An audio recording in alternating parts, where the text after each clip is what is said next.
On this episode of the Range Minded Podcast, we talk about where in the hell have I been? We get a little personal about some stuff that's going on in the background. And, well, we talk about current events and some other things that's going on. Throw out some statistics, the usual stuff. I honestly wasn't planning on recording a show tonight, so I hadn't set up the equipment until I decided to record this intro. I hope you enjoy the show. I titled it Long Night. Anyways, enjoy. And thanks for listening to the Range Minded Podcast.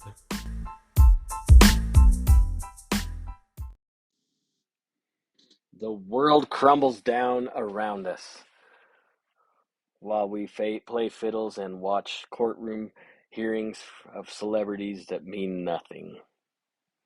Hey, this is Steve with the Range Minded Podcast. I know it has been a very, very long time since you heard from us last. Very long time. I shared a little bit on an Instagram feed just a few minutes ago, but I decided I would publish a show just to let you know, yes, we are still alive. Yes, we still care. And yes, we still love you. Let's go back and tell you, I'm going to give you a little background about why it has been so long. First off, there's no issue between me and Nick or Independence. Everything is great. Sometimes life takes effect and we have to shuffle some of our priorities around. I'm going to get a little personal with you guys, and if I start crying, you'll just have to suck it up and deal with it. About, it was a little over a month ago. Let me look and see when our last show was, just so I know how pathetic I am. All right, March 31st was our last show. March, April, May, June, so here we are, about 2 months, I guess, 2 months from a show. In that 2 months, there's been a lot of things that have happened in my personal life. Like I said, we have to shift priorities around to take care of some personal things. And I'm going to share just one of those things real quick. And I'm going to do a little bit deeper show. Well, let me just start with this. So about 2 months ago, it wasn't too long after I recorded that last show, my dad, who I consider my hero, one of the greatest men I've ever known. No, he didn't die. I'll just put that first because you're going to think maybe that's what it is. But he had a stroke, and it was tough. It was tough on me, that first stroke. My parents live in a small town in southeast Idaho, a very small town.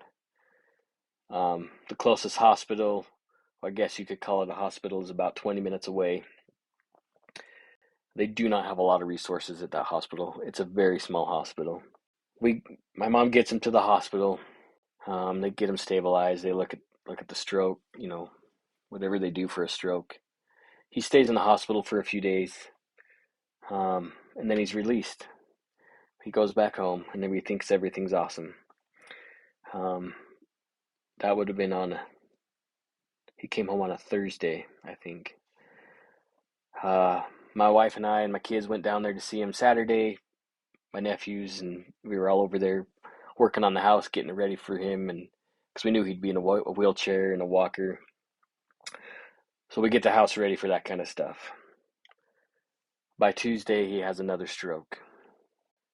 Luckily at that time, my brother was up visiting my mom.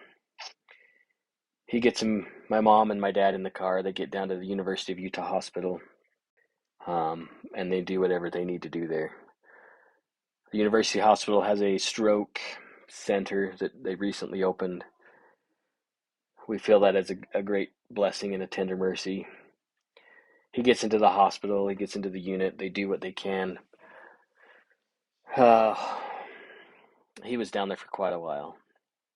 His time down there at University Hospital, somehow he got COVID. They tried to blame it on us, I'm sure.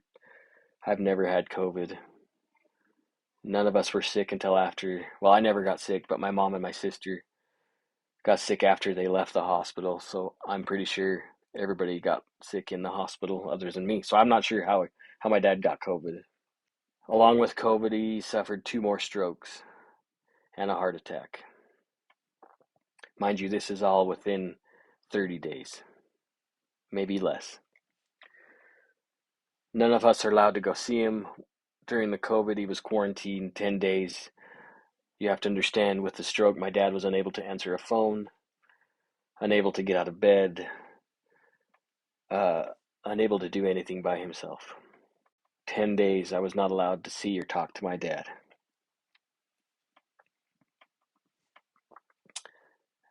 That's hard. He spent many, many days in the hospital at the University of Utah. Now, there's some things that can be said for and against whatever policies they have. It doesn't matter. It doesn't matter. My dad is at home now. Uh, sorry. With about 2 weeks left.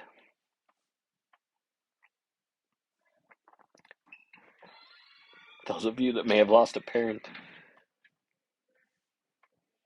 may understand how hard that is. I knew someday this day would come. I just didn't realize how difficult it would be. My apologies.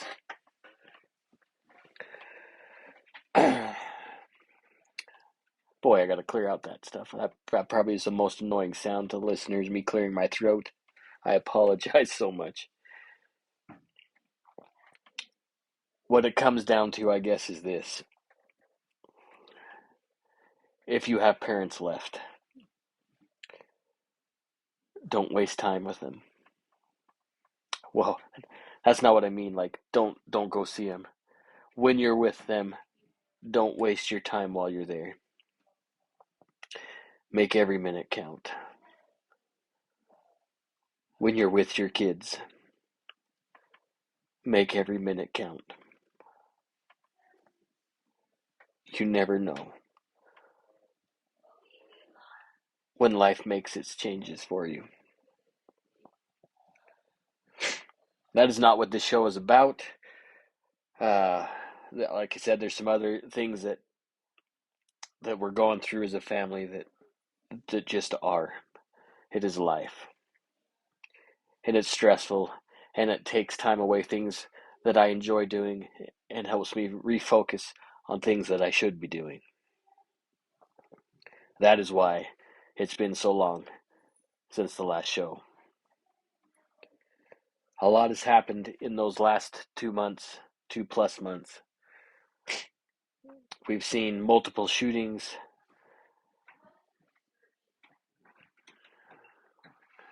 multiple questions unanswered. I wanted to talk a little bit about some things that I saw in the news today, maybe some things you've been listening to and hearing, uh, maybe some statistics that I pulled up, and maybe we'll just see where the show goes. It might be a long show, it might be a short show, I don't know. But hopefully, as we make this journey together through this episode, maybe we can both learn something together, and maybe we can help somebody who's in need. Let's jump to one of the most recent issues that we have been bombarded with. And no, I'm not talking about Johnny Depp and Amber Heard. I'm talking about the Uvalde issue, Uvalde, Texas. By now, I know you have heard the death toll. You have seen more images of the shooter getting out of his truck, running towards a school. You see on the security footage. No doubt, you've gotten annoyed by the endless cries for gun control. By removing from our hands the tools that we may use for sport or maybe for hunting for food. The amount of lies and disinformation is staggering. But I want to talk to you for like a few things I said that I learned and saw today that kind of surprised me, that really frustrate me, and maybe you, and maybe we can find some answers and some solace together. First of all, if maybe you know who Louder with Crowder is, maybe not. Steven Crowder, he has a YouTube channel, he has a podcast. Um, he's affiliated with the Blaze. He posted today on his live feed of some of a new interview that that was shed into light. Apparently, across the street from where this, I'm not going to say his name, from the mass murder that took the lives of innocent people, he crashed his truck into some kind of a viaduct or bridge abutment. I'm not quite sure what it was, but from wherever that was, very near to that, adjacent to that school is a I had a brain fart now. I can't remember what it's called. Gosh, where they take dead people, not a morgue. Holy crap! Now I just lost my train of thought. Mortuary. That's what it is. A mortuary. Boy, Steve's really good on this one. There was an employee at the mortuary. Here's a ruckus outside. Obviously, he comes out to see what happened, sees the wrecked pickup. As he's walking out of the door of the building, he sees the shooter get out of the truck with his rifle. And he said he pointed the rifle at him. I don't remember the guy's name that was being interviewed. Yells gun, runs back in the building, and he heard the gunman take some shots at him, luckily missing him. This individual gets on the phone with his wife, tells him to bring his gun. There's a gunman there, he needs his firearm. A few minutes later, his wife shows up with the gun, and, well, it was too late. Not for this individual, not for his wife, but the gunman had already moved on to his next target. Now, a couple things with that part of this story. First of all, why was it this young man that worked at the mortuary, why didn't he have his gun with him? What policies were there? Maybe what lack of confidence in himself? Why didn't he have his firearm with him? He said in the interview, the news reporter asked him about how far away he felt he was from the shooter. He said within 8 feet. 8 feet. Now, I'm no crime scene expert, but I'm pretty sure I could hit a torso-sized target at 8 feet within a couple seconds. Now, maybe this individual didn't have that kind of confidence. I understand that.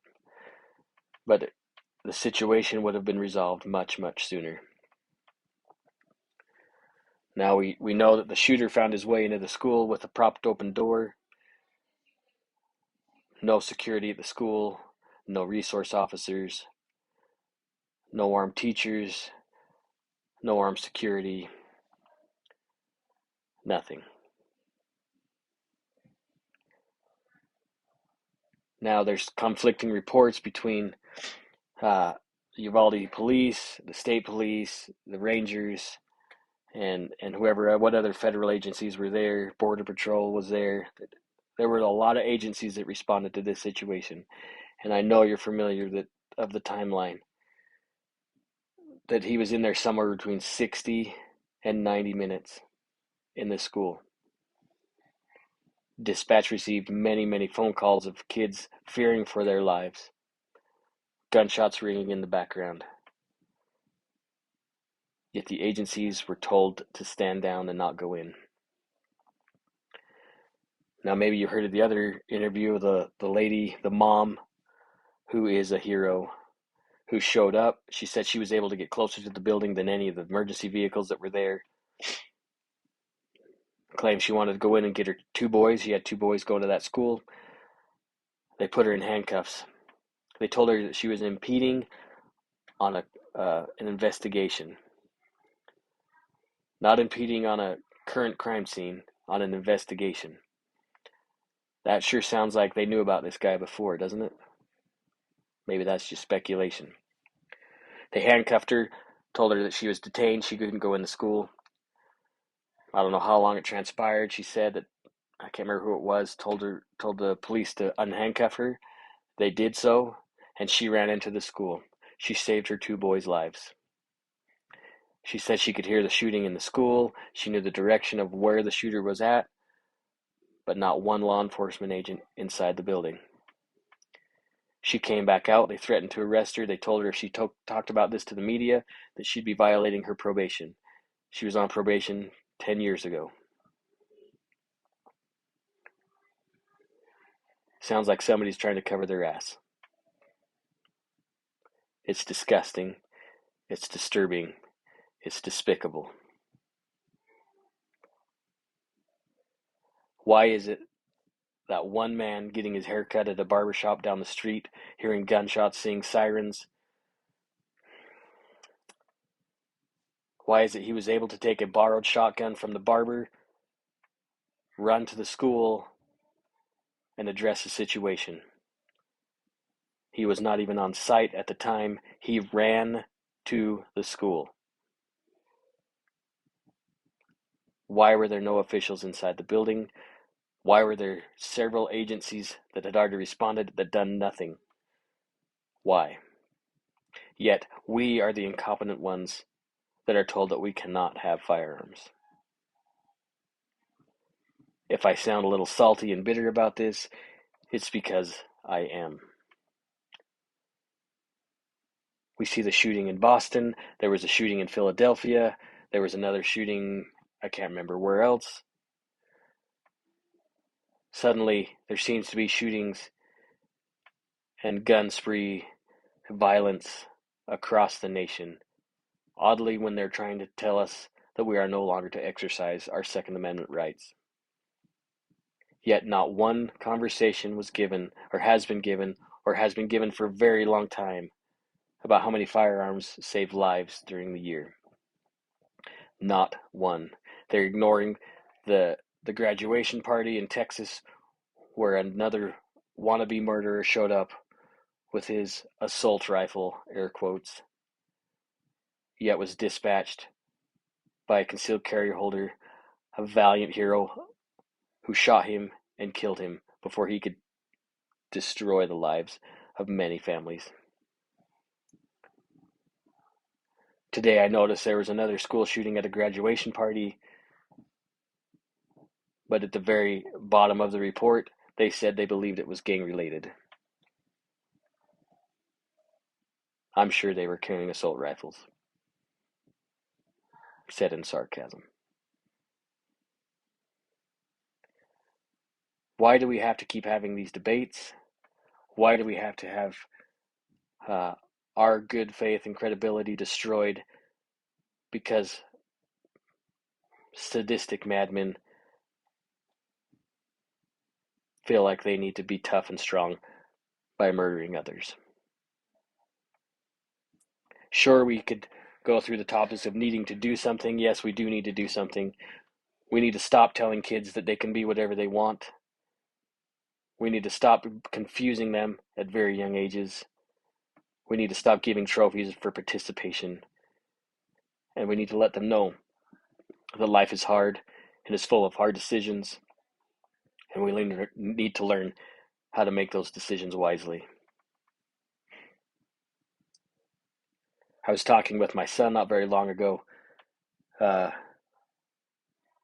how we just need to let boys fight it out.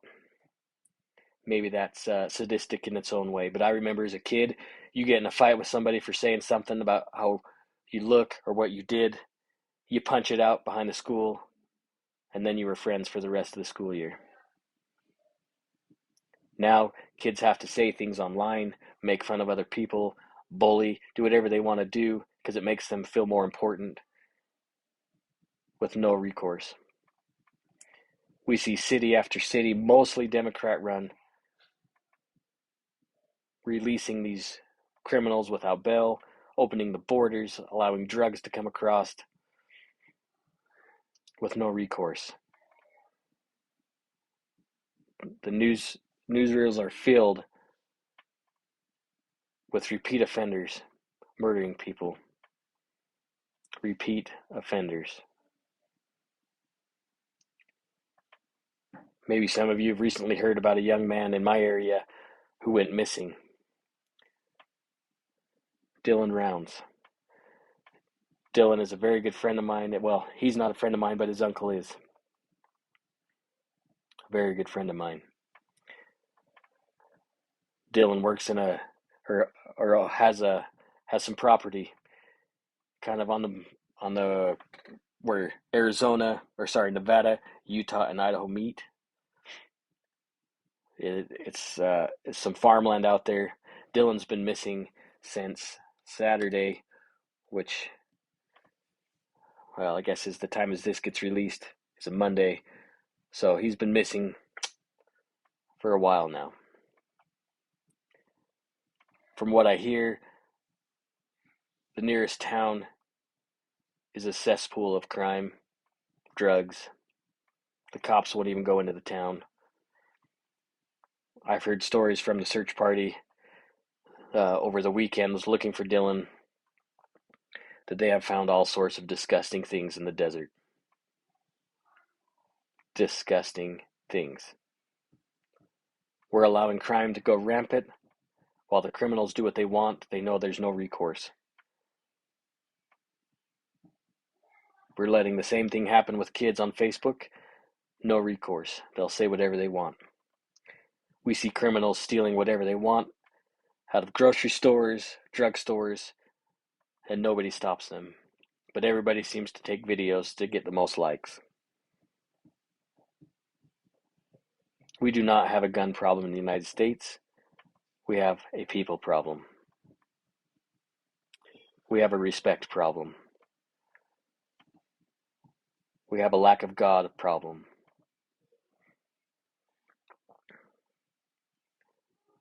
So what do we do about it? How do we fix it? Tough answers, tough questions. Is there room for maybe some gun laws? I don't think so. We have over 20,000 laws on the books in the United States, gun laws, specific gun laws.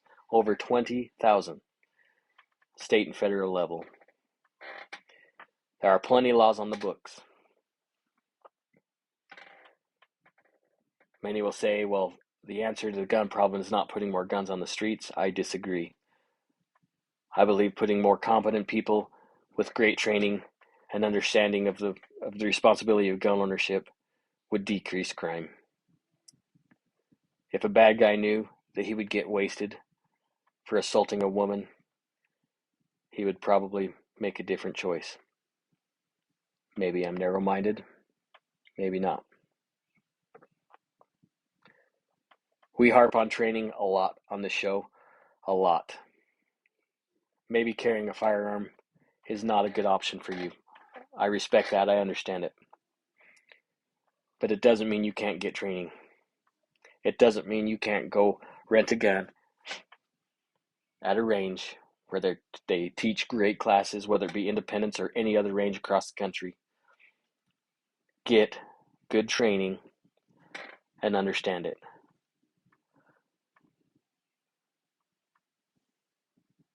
Another thing I think would be highly important along the lines of training, and I know we've talked about this as well, is get competent, solid, good CPR, first aid, stop the bleed, that kind of stuff as well. I have a sneaking feeling that we're going to see more and more violence in the country. I hope not. I don't think it matters if they take every gun off the street. Violence will increase. Not because somebody feels like they have a bigger wiener swinging around when they got a gun in their hand, because there's less love.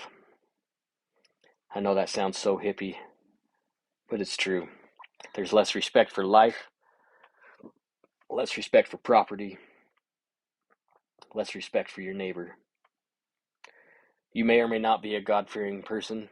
You may or may not be religious, but it doesn't mean that the principles that we learned in the Bible are wrong. You can love your neighbor without having to believe in God. you can respect your neighbor's property without having to believe in God. You can be a decent human being, and I know many that do not believe in God, but are decent, honest, humble people. It's not hard.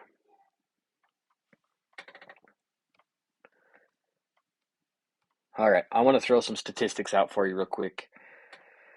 As I was kind of searching around, um, there's a couple things I found. I really wanted to find some defensive gun use statistics. The CDC, well, it was when Obama was president. They posted a report, and I know we've cited this before. It's been a long time, and I honestly cannot find my bookmarks on this. So I tried to Google it again, and it is buried and unfindable. Now the CDC talks about safe, what is it? Not common sense gun laws, but gun safety, common sense gun safety as a public health matter. Now, why is that scary? Because if they deem it a public health, look what they did to cigarettes. They use the safety of the public. Maybe that sounds familiar. It's been used in history. For your safety, we're taking all the guns away. Anyway, this is crimeresearch.org, Crime Prevention Research Group. I can't remember the name of the website. Anyway, but that's the website, crimesearch.org. I looked up some defensive gun use. This was published May 28th of 22. They cited, 22 cases here of defensive gun use. 22 cases. That was just in March. You can't tell me guns don't save lives.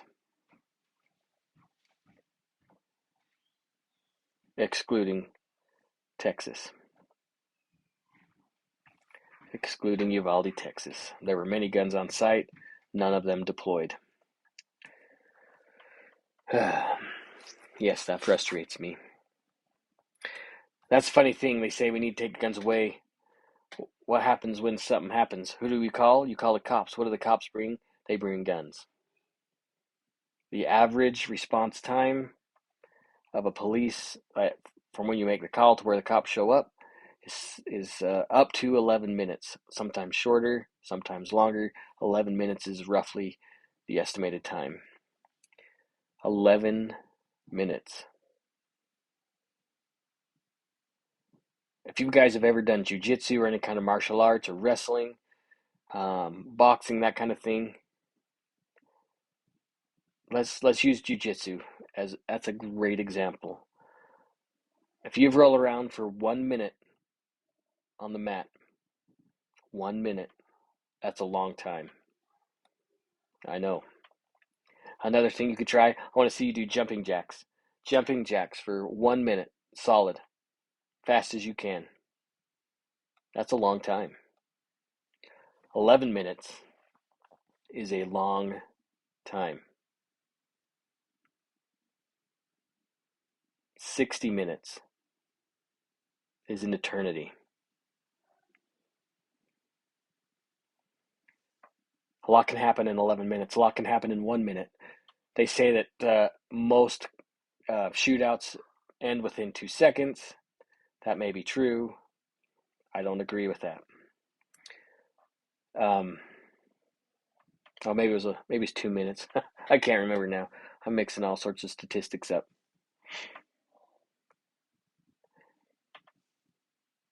You need to get training. You need to get training. Anyway, that report from the CDC, they said somewhere between 1 and 3 million lives are saved by defensive gun use a year in the United States. Again, I have a very hard time finding that report anymore. You can look up the man who wrote the report, not that report, the CDC, but John Lott. He did some research as well, and he came up with basically the same numbers. Another thing I thought was pretty interesting, and I talked about this. I did an Instagram live earlier.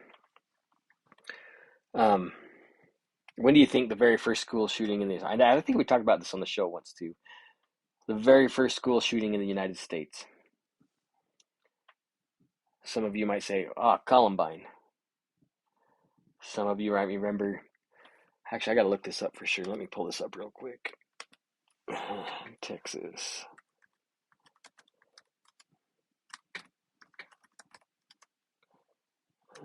Sorry. This is terrible radio right now.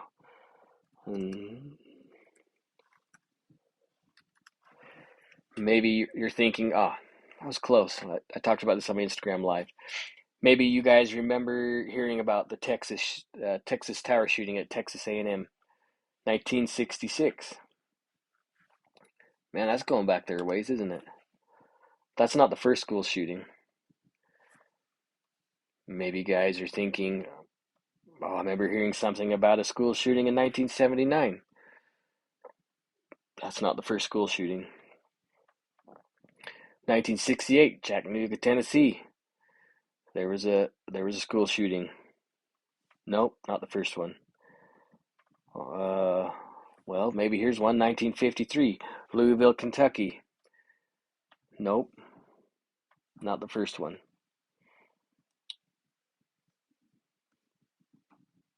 Oh, that was 1853. Yeah, that's another 100 years more. 1853. I knew there was another one in there. Nope, not the first school shooting. In 1764, there was a Pontiac Indian Rebellion. There was a Native American, a Lenape American Indian, this is from the report, entered a schoolhouse near Greencastle, Pennsylvania, shot and killed the schoolmaster and 10 children. Only 2 children survived. So that was 1764. Now, when did we become a nation? 1776, 1787, we ratified the Constitution. Now you might say, well, that ruins our argument. Man, that puts holes all over in the school shooting thing. No, it doesn't. It shows that these school shootings took place before social media, before handguns, well, some handguns, well before the mysterious assault rifle. The problem is not a gun problem. A problem is a person problem, is a hate problem. When did the AR-15 come into market in the United States? Some of you already know this. In the 1950s, there's actually some cool documentaries about Stoner. Maybe you guys should, if you get some time, watch them.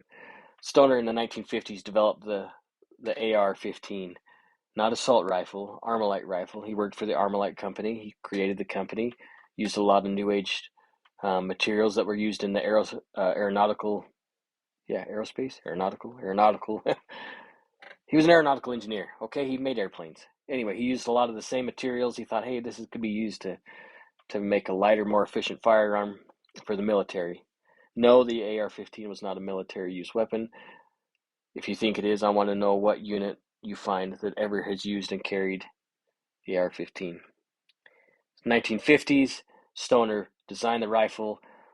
By the 1960s, the rifle was in American hands and was popularized since then.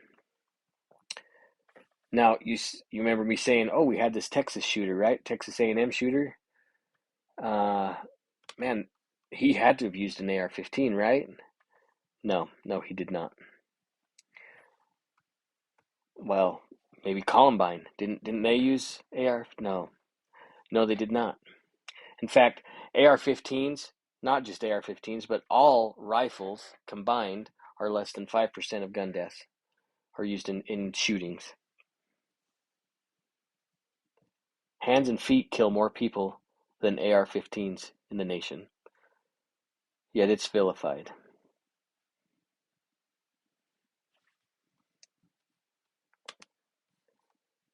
That seems a little odd, don't you think?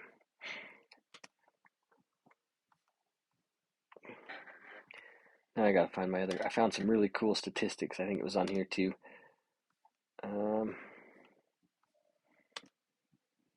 Oh yeah, here they are. I thought this was really interesting. Okay, this was on crimeresearch.org again. Uh, they go through some mass public shootings, and I think John Lott actually did this research. But they have some awesome pie charts on this, and I'll try and link it. I'm not real tech savvy. I'm really a moron most of the time, if I can say that without offending people. Most of you know, yeah, he is a moron. Anyway, uh, okay, here's a great pie chart. Okay, again, knowledge is power. You need to do some research and get some more knowledge if you feel like you're inadequate, especially if you plan on debating somebody.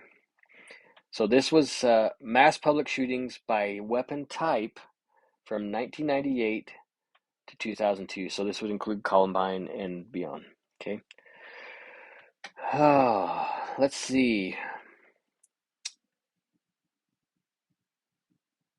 Some of this. So you also got to understand if you're looking up unified crime reporting data from the FBI, there's going to be some reports where the weapons are not identified.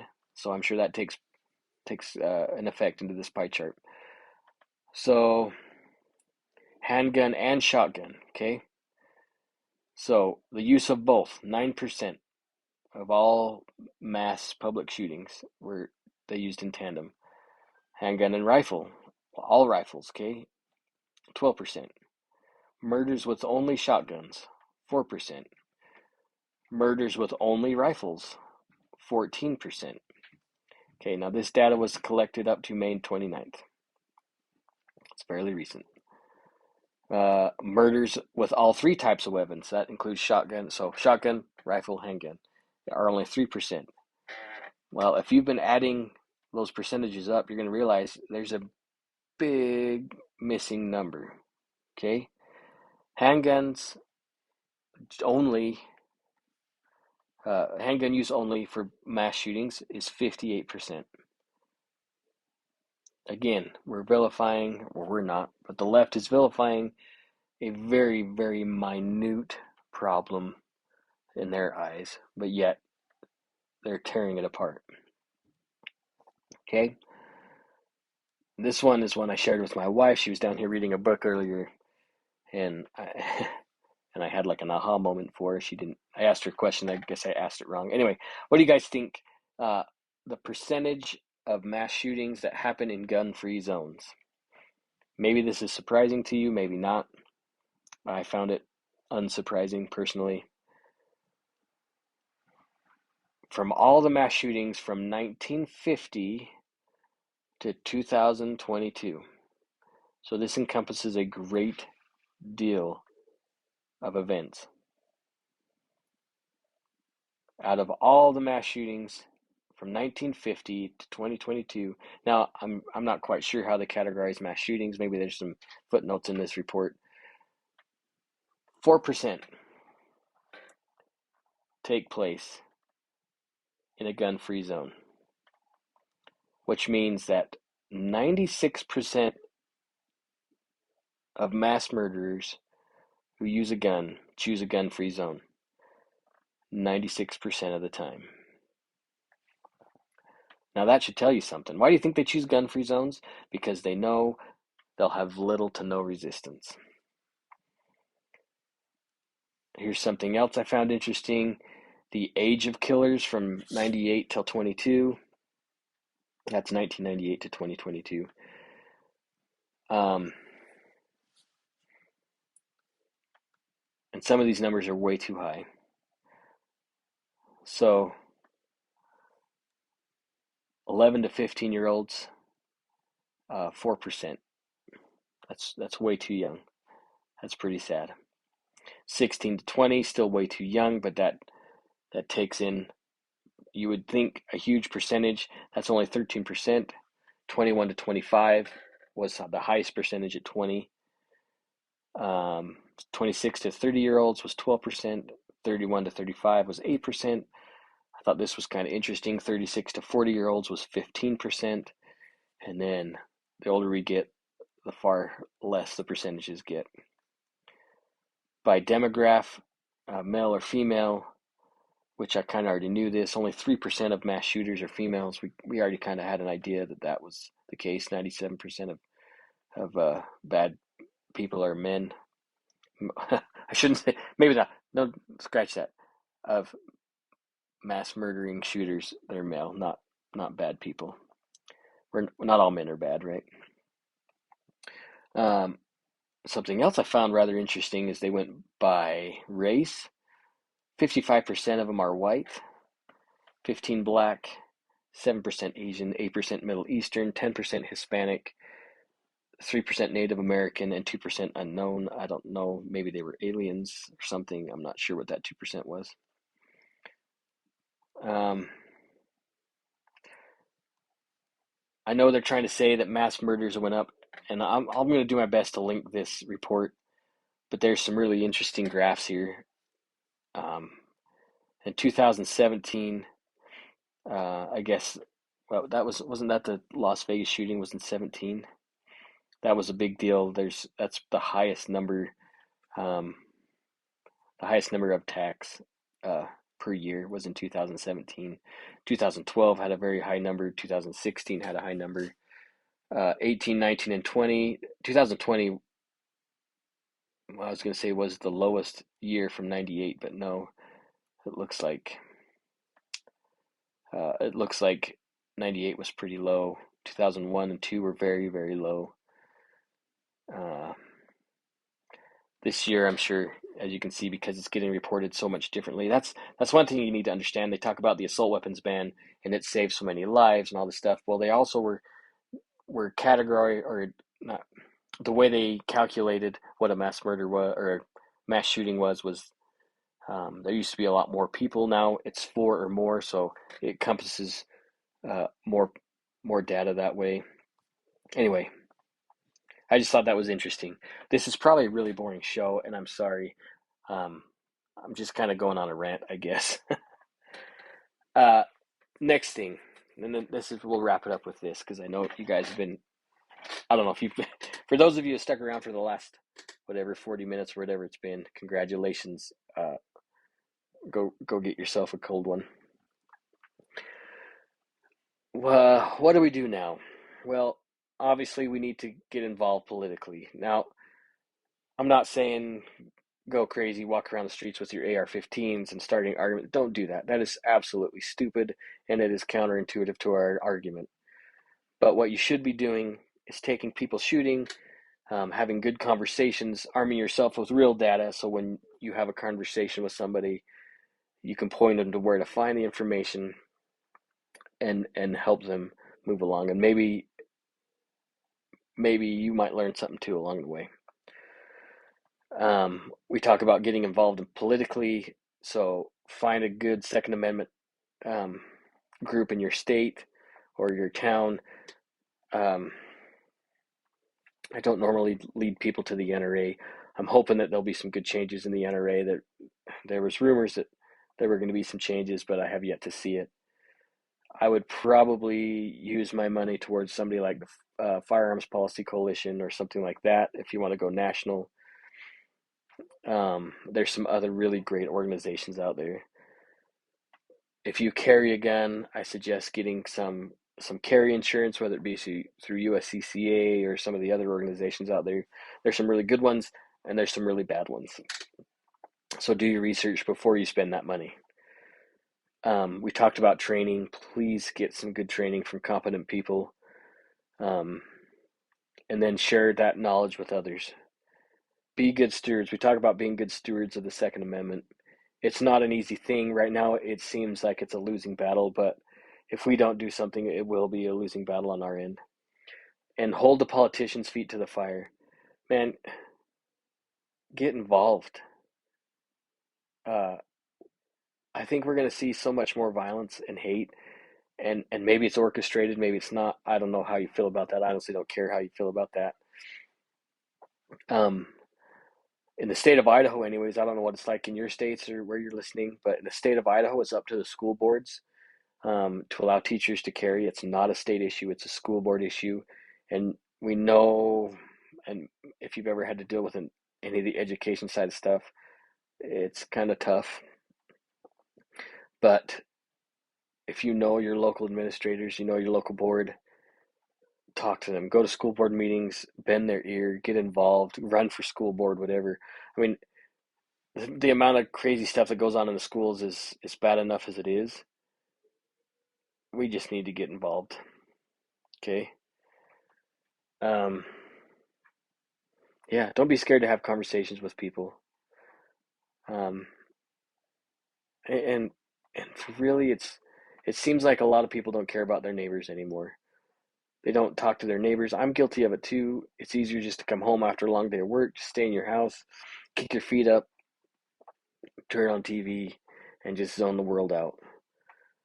Um, I need to be better at it. I just brought a ton of books home from my mom's house. Um, I don't read enough. I don't. I'm too busy wasting my life on social media or watching TV or stuff that doesn't matter. That's one thing about my dad's stroke. Is kind of said, "Hey, dummy, you need to spend time in other ways." And I really, really do. And I feel like we all need to. I think we're in the mess that we're in because we've been so busy. We've just haven't paid attention, and it's a problem. It's a problem whether for our families and for our neighbors and for people who really are in need. It's tough, man. If you can be a mentor to somebody, if you know one of your neighbor kids is really struggling or your own child, get more involved in their lives. Be a mentor. Be a good person. Uh, it's it's not that hard. I look at the generation that's leaving this earth now.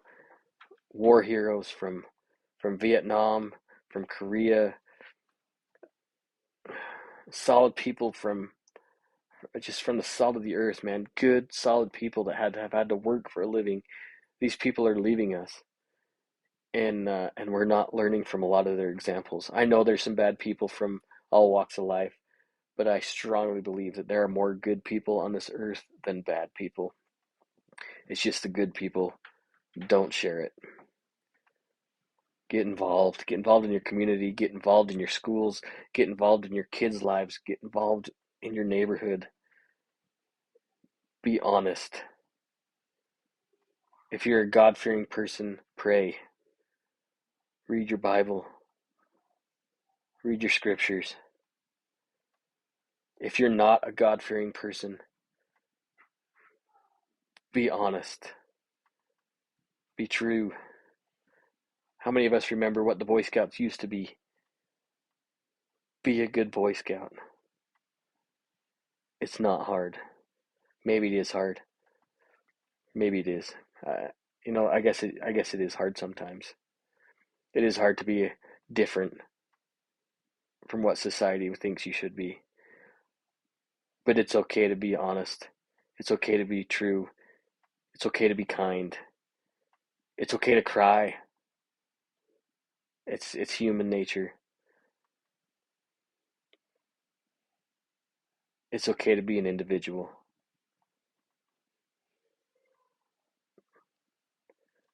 But it's okay to stand up for what's right. And it's okay to be heard. It's okay to be willing to stand up for your principles. It's okay to be a light in a dark room. You might be surprised what other lights are hiding that are too scared to shine.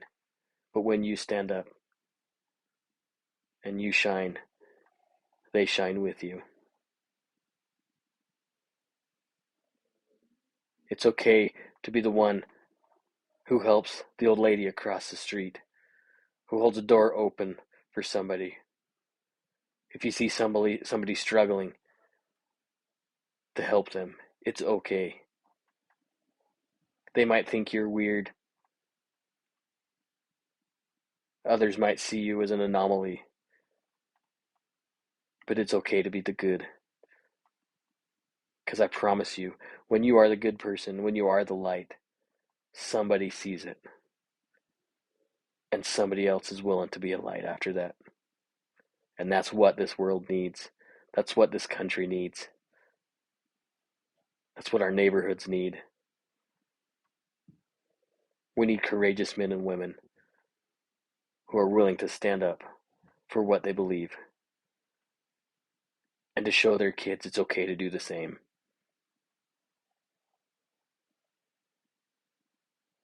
Friends, thank you for spending time with me tonight. I know a lot of the show was boring, full of statistics that maybe you feel are humdrum. I appreciate your time. I know it's tough to find time for things that you want to do, weighed against the things that need to be done. Your time is valuable to me too. If you feel like what we've talked about tonight has some value, has some worth, share it with your friends. Give me some likes, give me some shares. Now I feel like I'm kind of whoring myself out, but it really does help the show. It gets me in front of more people who may be like-minded, who maybe need a light, or a laugh, or a cry sometimes. Friends, be safe, be vigilant, and fight the good fight. Till next time, again, this is Steve with the Range Minded Podcast.